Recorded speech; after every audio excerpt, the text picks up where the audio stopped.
નમસ્કાર. ઓમ વક્રતુંડ મહાકાય સૂર્યકોટિ સમપ્રભુ નિર્વિઘ્નમ કુરુ મે દેવ સર્વ કાર્યેષુ સર્વદા. લગ્ન જીવનમાં ખટરાગ ખટપટ કારણ અને નિવારણ એ વિષય ઉપર આપણે વાત ચાલુ કરી છે. અને આ વિષય ખૂબ મહત્ત્વનો ગણાય છે.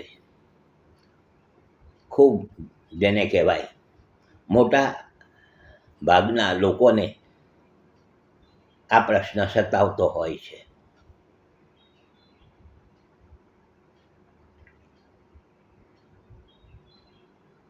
આ વાતો મારા પોતાના વર્ષોના અનુભવે લોકોના પ્રશ્નો સાંભળીને એમાંથી કંઈક શુભ થતું હોય, લગ્ન જીવનમાં સુખ શાંતિ કાયમ માટે રહે, ટેમ્પરરી નહીં, કાયમ માટે રહે. વ્યક્તિ લગ્ન જીવનમાં પ્રવેશ કરે છે ત્યારે એની આશા એ જ હોય છે કે ઘણા લાંબા સમય સુધી અમે સાથે રહીશું, લગ્ન જીવનનું સુખ ભોગવીશું. અને વાત પણ બરાબર છે, આશા તો રાખે જ છે.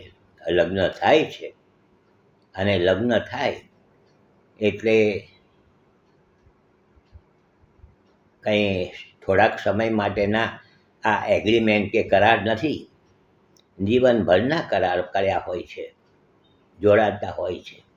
અને એ પણ આપણા હિન્દુ સંસ્કૃતિમાં હિન્દુ શાસ્ત્રના નિયમ મુજબ અગ્નિની સાક્ષીએ 7 ફેરા ફરાતા હોય છે. એકબીજાના સુખ દુઃખમાં ભાગીદાર રહેવાનું છે એવા કોલ કરાર અપાતા હોય છે. અને છતાં પણ એ વસ્તુ બનતી હોતી નથી. આશા ઉપર પાણી ફરી વાર છે. કોલ કરાર જે કર્યા હોય છે અગ્નિની સાક્ષીએ તે બધા ફેલ થાય છે. તો શા માટે શા માટે? આ પણ એક બહુ મહત્ત્વનો પ્રશ્ન છે કે લગ્ન જીવનમાં જ્યારે વ્યક્તિ પ્રવેશ કરે છે ત્યારે બંને જણા એકબીજાને જાણે છે, મળ્યા હોય. આજના જમાનાની વાત કરું છું, જૂનામાં તો કોઈ પહેલાં મળતા હતા નહીં, કરી નાખતા હતા, પોતાના માતા પિતા લગ્ન કરાવી દેતા હતા. પરંતુ આજનો જે સમય છે, આજનો આધુનિક યુગ કહું છું, મોબાઈલનો યુગ છે, કોમ્પ્યુટરનો, આ બધું આજનો આધુનિક યુગમાં. અને આજે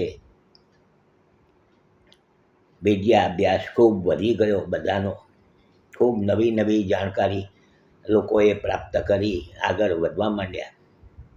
અને આજના સમયમાં જ્યારે લગ્ન જીવનમાં જોડાતા હોય છે ત્યારે પૂરેપૂરી માહિતી એકબીજા મેળવી લેતા હોય છે.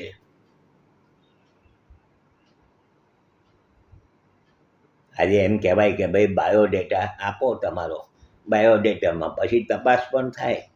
અને પછી લગ્ન જીવનમાં એકબીજાને જ્યારે જોવાનું રાખે, એકબીજા જુએ છે, મળે છે અને નક્કી થાય છે.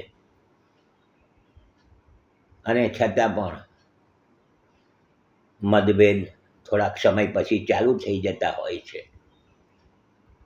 તો આ વસ્તુ મને થોડુંક લાગ્યું કે આ વસ્તુ ઉપર મારે થોડોક પ્રકાશ પાડવો જોઈએ.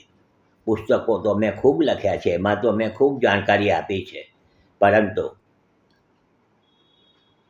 જે લોકો નથી વાંચ્યું, જેને કંઈ નથી, તો આ ટીવીના માધ્યમથી, મોબાઈલના માધ્યમથી લોકોને જાણકારી પ્રાપ્ત થાય એવો મારો આશયને લઈને આ વિષય મેં ચાલુ કર્યો છે.